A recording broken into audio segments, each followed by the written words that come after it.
What's up, guys? Today we're gonna be reacting to White House press secretary because apparently Trump wants to abolish the Department of Education. So let's react to it and let's look into it. Over tariffs? Well, as President Trump made it very clear with the signing of the 10% tariffs on China, he is no longer going to allow Chinese-sourced, produced, and distributed fentanyl to flow through our southern and northern borders here in America. Fentanyl is the leading cause of death amongst young people in this country, aged 18 to 34. And it is the president's utmost responsibility. That's why he implemented the 10% tariff on China. Now, President Xi did reach out to President Trump to speak about this, maybe to begin a negotiation. So we'll see how that call goes. As you saw, Canada and Mexico both conceded to President Trump, agreeing to help us in securing our territorial borders. And so we will see how the conversation with President Xi goes. But as of now, the 10% tariff has been in effect, and President Trump is going to continue to stand up for the American people. Okay, if we got something from Xi Jinping about the drug situation, that could be the start of a serious negotiation, I suspect. But let me move on. Listen to what President Trump said about Elon Musk's powers at Doge. Roll it. Well, he's got access only to letting people go that he thinks are no good if we agree with him. And it's only if we agree with him.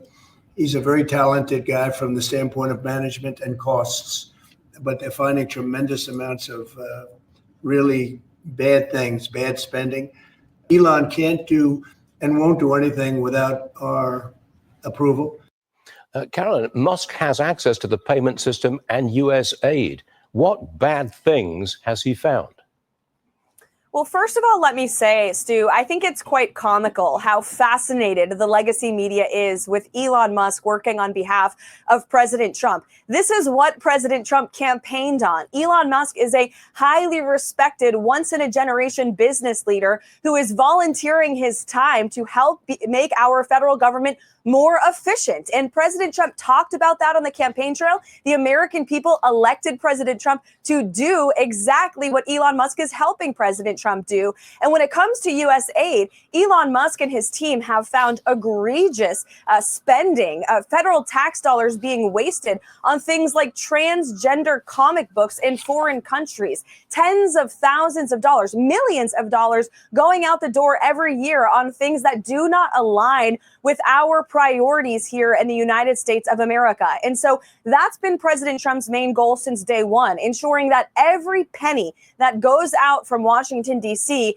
aligns with his America First principles. And that's certainly true when it comes to foreign aid. The American taxpayers have been funding just useless priorities overseas, and it's unfair. And Elon Musk is helping President Trump in identifying these receipts and clawing back some of that wasteful spending. The president's moving at breakneck speed. What can you tell me about the plan to shut down the Department of Education? Well, I won't get ahead of President Trump on any announcements, but that is something that he campaigned on. And it goes back to his wanting to make this government accountable to the American taxpayer. And when you look at the literacy rates, the math and the reading rates of young children and students in America, they are not good. Our nation's report card was released last week, and it showed that only 40% of fourth graders are reading at a proficient level. So clearly the tens of millions of dollars that the Department of Education is spending every single year is not working. And President Trump wants to empower parents to have a greater say in their child's education system. He signed 2 executive orders on the education front last week. As for the Department of Education, to be TBD on an announcement there. So you can't confirm that he is going to try to abolish the Department of Education. You can't confirm that for us? I will say that President Trump campaigned on that promise, and I think the American people can expect him to deliver on it. Okay, let's turn to immigration, if we may. Trump's team has gotten Venezuela and El Salvador to agree to take back criminal migrants that we deport. What threats were made to these countries to get them in line? Well, they have seen that the President Trump is not messing around, and he's no longer going to allow America to be a dumping ground for illegal criminals from nations all over this world. And so El Salvador has not just agreed to the repatriation of their own citizens, but also illegal criminals from other nations who will then be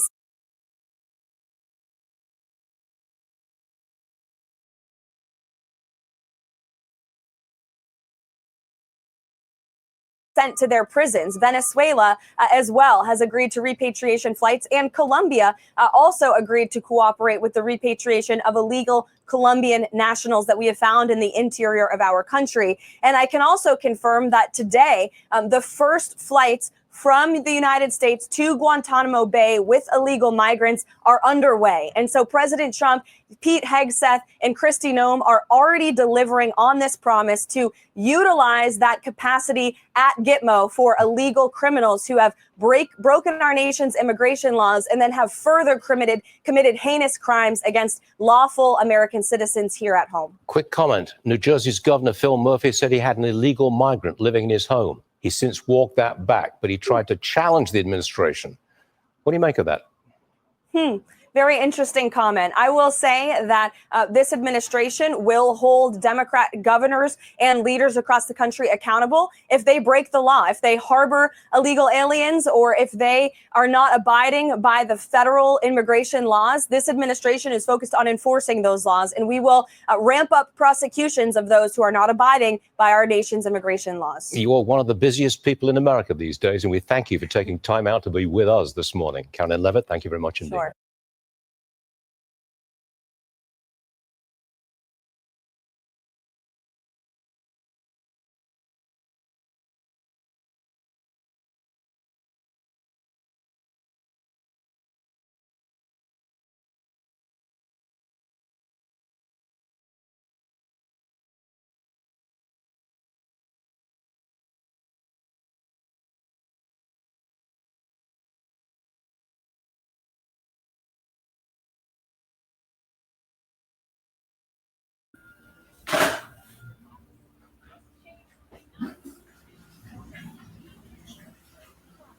I don't really have a problem with that at all, and I don't think nobody would. I don't think nobody would.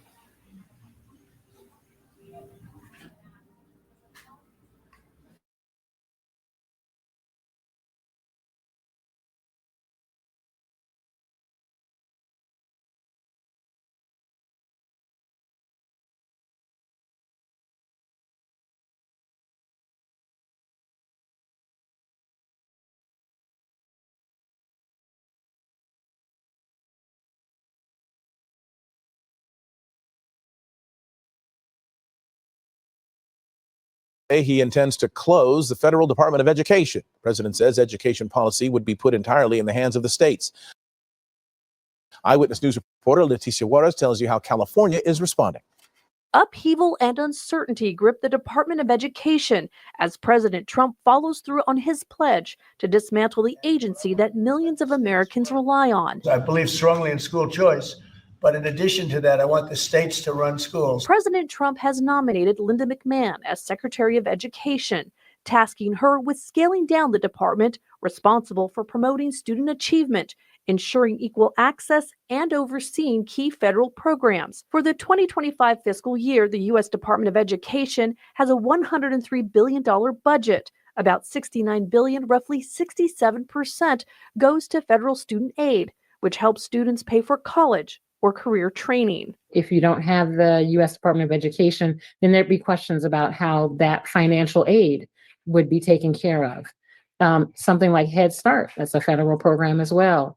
So that could have impact on, young kids. Dr. Joy Spencer, Dean of the School of Education at UC Riverside, says the department also plays a critical role in collecting and providing education data. I think it makes a huge difference for a nation to have a Department of Education where it's able to hire people who are committed, who have deep connections, who are education scientists, who can help us understand the most challenging issues related to education. Beyond funding and research, the department also enforces anti-discrimination policies in schools, something California Attorney General Rob Bonta has vowed to uphold if the federal government does not. The California Constitution, in addition, provides a separate, strong protection, making it clear that transgender and gender nonconforming individuals are a protected class who cannot be discriminated against. As President Trump moves to dismantle the Department of Education, questions remain about the future of federal student aid, school oversight, and civil rights protections.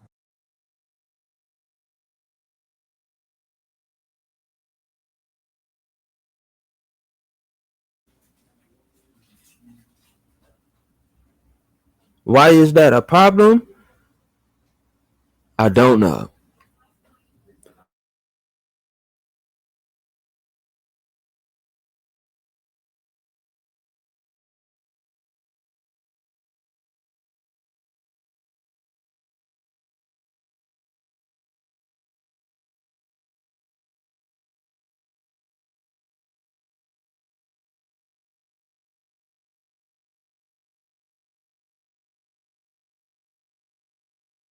Two things. On today's announcement, Title IX, if he scales back the education department or moves to shut it down entirely, what entity will enforce Title IX? As of now, this will be enforced through education through Title IX. Is if the abolishment of the Department of Education continues, which, as the president said yesterday, it's something his team is looking at and considering. It's something he talked a lot about on the campaign trail. Then, of course, we will look at additional maneuvers to ensure that these very important policies can be implemented. Okay, so the education abolishment thing's still on the table. Title IX. The president talked about it yesterday in the Oval Office, and he has good reason to talk about it. I mean, look, our education system is failing students in this country. The Nation's Report Card, I brought it up in my remarks last week, it shows that fourth graders are not reading at the level they should. I believe it was 40% of them are proficient in reading. As the mother of a child, I want an education system that helps my child read and write, teaches him math, nothing else in the classroom. And the president is wholeheartedly committed to we can make academia great again in this country. What other Deanna. Caroline? Go ahead. Oh, thanks, Caroline. Does the president, is he looking at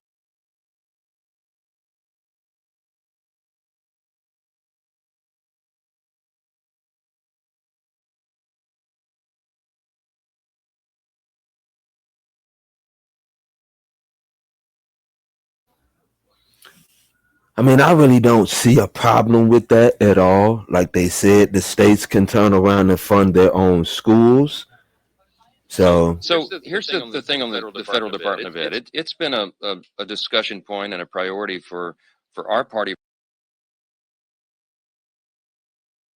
for a long time. See, we believe in the core principle that education is best handled by the people closest to the kids. What does that mean? It means local school districts, local school boards. It means at the state level rather than the federal level. We think you empower parents when you do that. You give them more choice in that. So that's why we're advocates for school choice. That's why we're advocates for charter schools and innovative ideas. And I think you can return American education to a place of prominence and success if you allow those things to happen. The teachers' unions will viciously fight, of course, any idea of disbanding the federal Department of Education. But I think the principle is one that is, the time has come. We've all seen the ratings. I mean, the U.S. is falling far behind other countries because the system is not working. So when President Trump ran for president and when we ran to hold the majority here, we assured the people that we would make big, bold decisions to change things. And I think that is an idea whose time has come. And again, like everything else, we got to wait for more details to be laid out. But you're going to see a lot of support among House and I think Senate Republicans for the general idea of pushing the decisions back down to the local level. I think that's something that would serve us all well.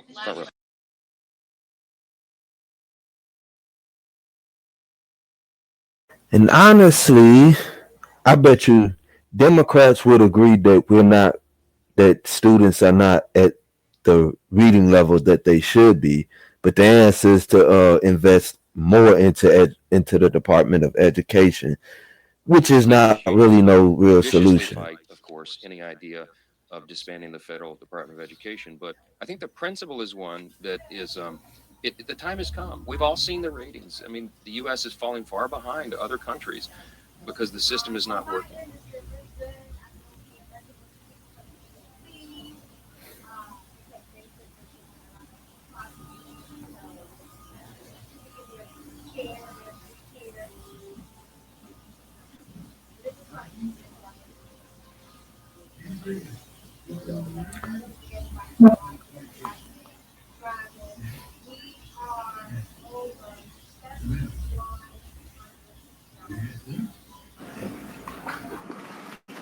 Hi, Peter. Why nominate Linda McMahon to be the Education Department Secretary if you're going to get rid of the Education Department? Because I told Linda, I hope you do a great job and put yourself out of a job. I want her to put herself out of a job. Education Department. So we're ranked number 40 out of 40 schools, right? We're ranked number 1 in cost per pupil. So we spend more per pupil than any other country in the world. And we're ranked at the bottom of the list. We're ranked very badly. And what I want to do is let the states run schools. I believe strongly in school choice. But in addition to that, I want the states to run schools. And I want Linda to put herself out of a job. I'd like to be able to do it. Yeah, I would like to be able to. Look, if I could give the schools back to Iowa and Idaho and Indiana and all these places that run properly, there's many of them. I think. So if you look at the list, Denmark, Sweden, Norway, believe it or not, China's doing very well on that list, a list of well-educated, where they run their school system well. You have a lot of countries, not surprising names.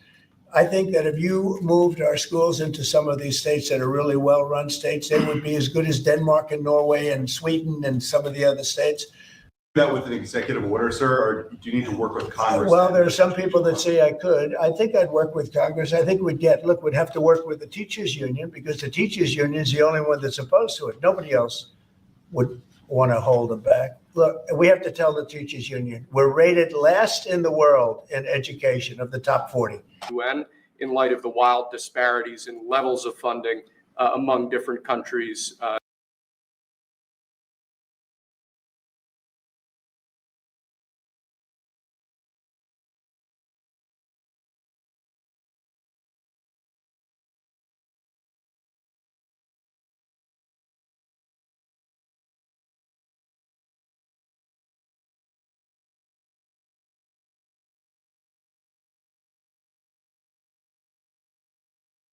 The Trump administration could soon shut down the Department of Education. According to NBC News, President Trump is drafting an executive order that would give the department's authority and responsibilities to the states.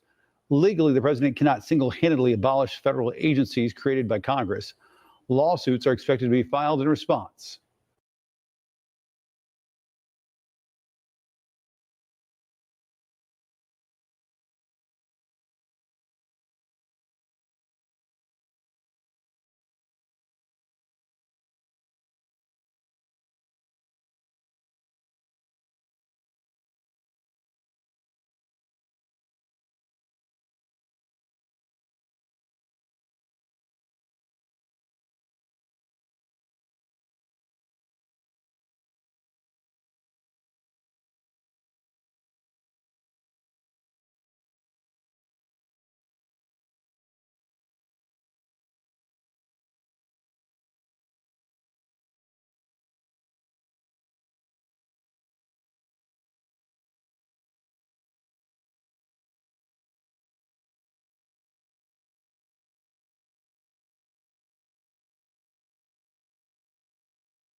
This morning, local education leaders are raising concerns over reports that the Trump administration is working to dismantle the U.S. Department of Education. Yeah, according to the Associated Press, an executive order is in preparation by the White House that would direct the education chief to start winding down the agency and urge Congress to pass a measure abolishing it. Fox 61's Angelo Bavaro is outside Hartford Public High School with the latest. Angelo.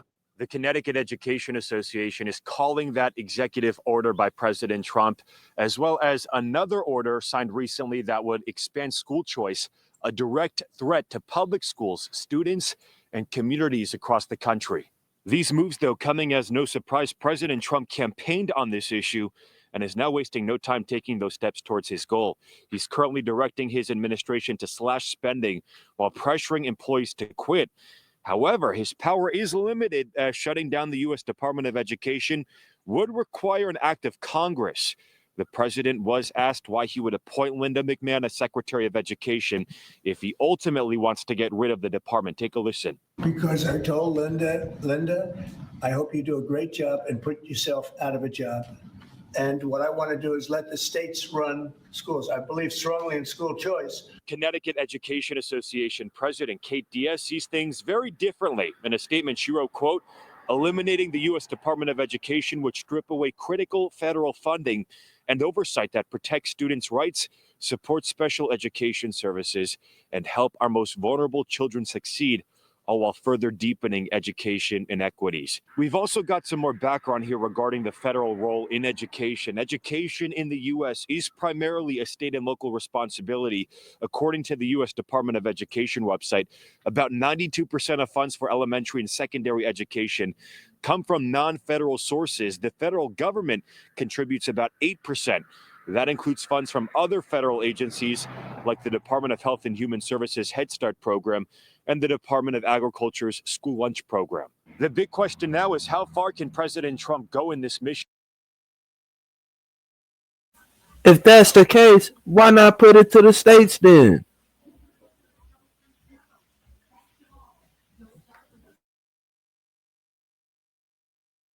Without Congress, some of the department's most significant programs are required by federal legislation. That includes Title I funding for low-income schools, as well as federal student loans. Reporting in Hartford, I'm Angelo Bavar, Fox 61.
President Trump has signed a slew of executive orders in just his first 2 weeks in office, and now we're learning the president could soon move to dismantle the Department of Education through a signature. Action News reporter Gabe Ferris has been tracking the potential action, and he joins us now from the live desk with the president's comments from the Oval Office on this and how local education leaders are responding. Gabe. Well, Warren and Graciela, it's unclear when President Trump could sign such an order, but sources now tell ABC News that conversations are actively occurring. The move is now getting the attention of Valley superintendents who say federal programs are vital for local education. Valley education leaders are now racing to understand a flurry of executive orders from President Trump, including one that could shut down the federal Department of Education. It's created quite a bit of confusion about the educational environment. Dr. Steve Teachin leads the Merced County Office of Education. He oversees 20 school districts and administers federal funding for local programs, including $6 million for special education. That chunk of money flows from the federal government to the state and then down to the local level to serve students that are the most disabled. Teachin believes that funding is protected by federal mandates, but it's unclear if the process to access it could change. Sources tell ABC News President Trump could soon close the Department of Education through executive order. We're ranked at the bottom of the list. We're ranked very badly. And what I want to do is let the states run schools. I believe strongly in school choice. But in addition to that, I want the states to run schools. The president's order would essentially gut the department from the inside out.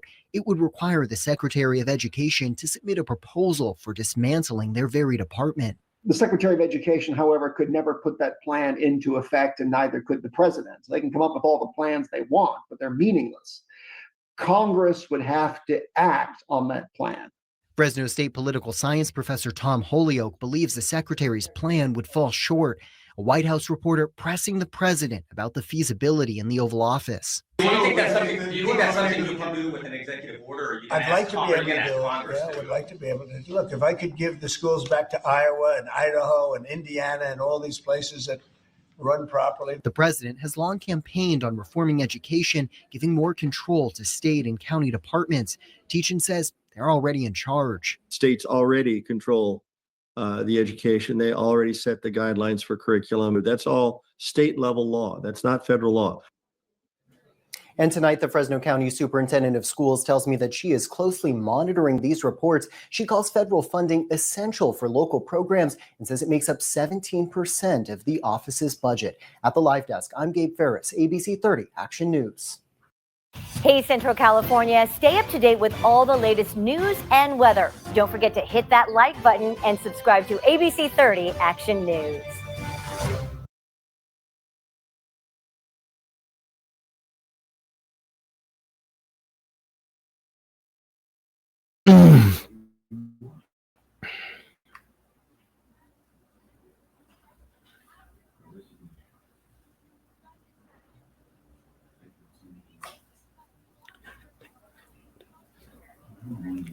Yeah, so as you can see, guys, that's pretty much what's going on in this doggone world. And like, comment, and subscribe. And peace out.